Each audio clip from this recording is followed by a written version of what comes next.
I welcome you to one more class. Here we will learn story writing today, which is very important from the point of view of HSLC examination. So you are given option of essay writing and story writing. So I must say story writing is not very easy because it is an art. And if you are in habit of reading story, you can definitely write a good story.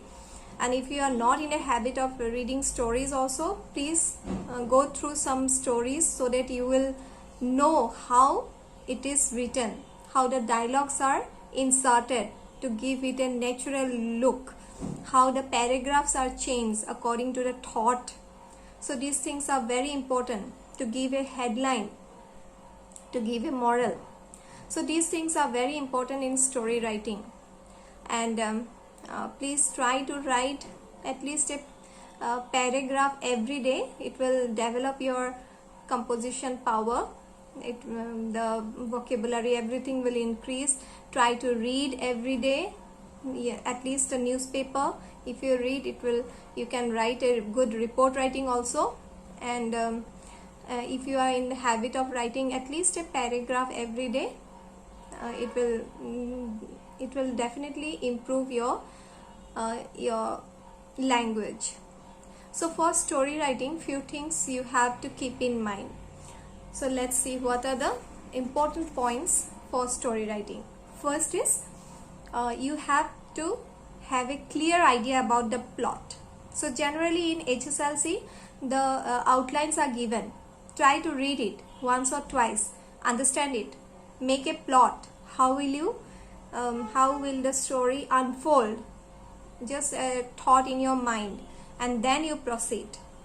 If just you will try to fill up the outline, that will not make a good story.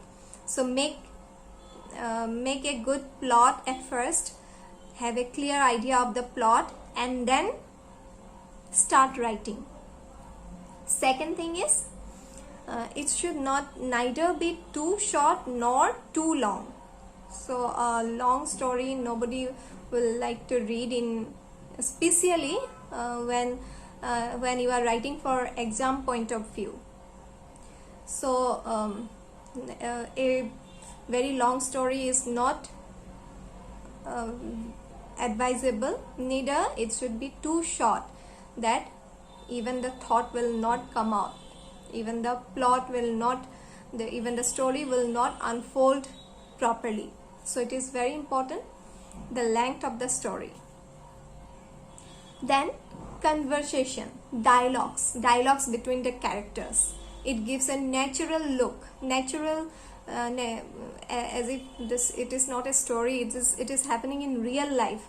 That reality you should bring, and it is possible only by introducing dialogues. So dialogues are very important. So too many dialogues are also not advisable at the same time. So it will make a play or skit instead of a story. So you have to insert 2-3 at least, or not more than 5 dialogues. Number 4. So the sequence, so the outline, whatever given in the outline, you should develop that. You should not skip some point that is given in the outline. So try to read the outline very well, because in the outline the whole story is given. So if you skip something in between, the story will not come out properly. So it is very important that you go through the outline and develop your story. Number 5, the heading is also important. The title of the story should be attractive. You can even sometime introduce a good proverb also. Even you can do that while writing in the moral also, if possible. All story may not have a moral. Some are for entertainment's sake, that stories doesn't include moral, but mostly the stories include moral. So moral you can give. If you know some proverb, it is good. If you don't know proverb also, try to write in your own words a short sentence. Then number 6. Number 6. The story should be written in past tense unless it is demanded in present or future or something like that as given in the outline. So remember, the story should be written in past tense unless it is demanded. So these few things you remember, I'm sure you will write a very good story. Here in this class I have given you example of 2 stories, and October 2nd week I will give the rest of the story, a few more stories, at least some 10 stories I will include, because I have my own final semester examination this month up to 7th October. So please excuse me for that, because I have to complete your syllabus also. So please write down these 2 short stories and try to practice, try to read at least, so that you can develop a good story in your examination. So thank you for today. Please see to the example that I have given here from HSLC 1999 and 2000. Thank you. So here's the first story writing. The outline is given here. It came in 1999. A hungry fox sees a crow with a piece of meat, wishes to have the piece, praises the crow, asks the crow to sing. The crow sings, peas fall. The fox picked and ran away. So how will you begin this? There lived a crow in an oak tree with its young ones. One day, it should be C, she got a piece of meat and was holding it tight in its beak. The hungry fox was under the tree. He saw the crow taking rest with the piece of meat in her beak. The fox said to himself, I cannot climb up that high secretly and snatch the piece of meat. Now if I can make the crow open the beak, somehow the piece will drop down and I will get that. In an attempt to materialize his plan, he thought of several devices and finally he got on which seemed very suitable. He decided to take flattery. Here you change the paragraph. So he walked up to the foot of the tree, looked up and cried, Good day, Mistress Crow. How well you are looking today. How glossy your feathers are. How bright your eyes. I am sure that your voice must surprise its sweetness that of other birds. Just as your figure does. Let me hear but one song from you, that I may greet you as the queen of birds. Here you have to write within inverted commas because the fox is saying. Each and every word, next paragraph, that the fox uttered entered into the heart and soul of the crow.